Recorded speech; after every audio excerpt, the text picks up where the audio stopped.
A political strategist believes VP Sara's decision to run for president was solidified during her recent visits to her father, former President Rodrigo Duterte, in The Hague, where he is detained for alleged crimes against humanity.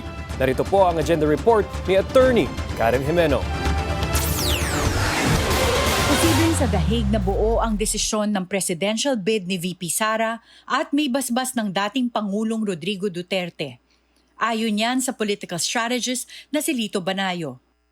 Sa At the Forefront ng Bilyonaryo News Channel, sinabi ni Banayo na kakagaling lang sa The Hague ng bise kung saan dinadalaw nito ang kanyang ama bago inanunsyo ang kanyang pagtakbo sa 2028. She decided to run for vice president with BBM without the blessings of her father.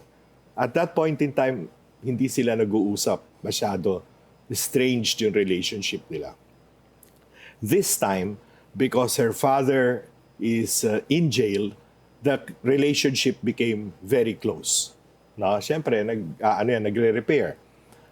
I think, considering that she was in The Hague 2 weeks before, the decision to throw her hat formally in the ring was made in The Hague. Malakas man ang suporta kay VP Sara sa Visayas at Mindanao, kailangan pa rin daw niyang makakuha ng boto sa Mega Manila para sigurado ang panalo. Aside from NCR, which has 7.6 million voters, you have half of Bulacan, all of Rizal, half of Cavite, probably more than half of Cavite, and half of Laguna.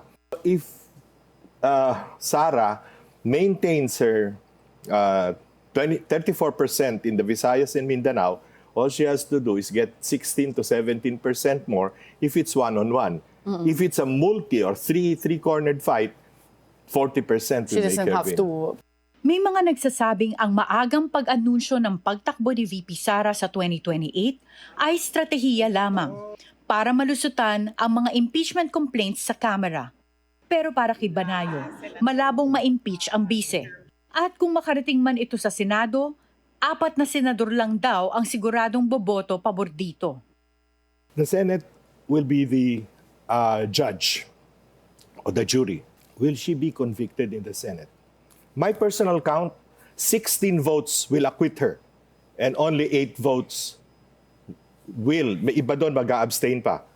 Ang nakakasiguro ka lang na boboto against her are Risa, Kiko, possibly Tito Soto, and possibly Ping Lacson.